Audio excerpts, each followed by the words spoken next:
ఇప్పుడు garden waste వేస్తున్నా,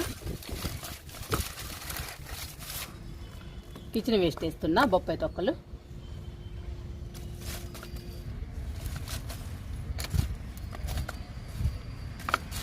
ఇలా నింపుకుంటే మట్టి తక్కువ పడుతుంది.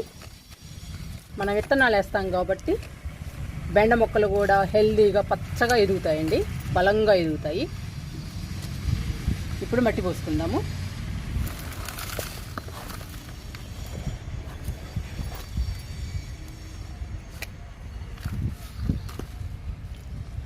అన్ని టబ్బుల్ని ఇలా నింపుకుందాము.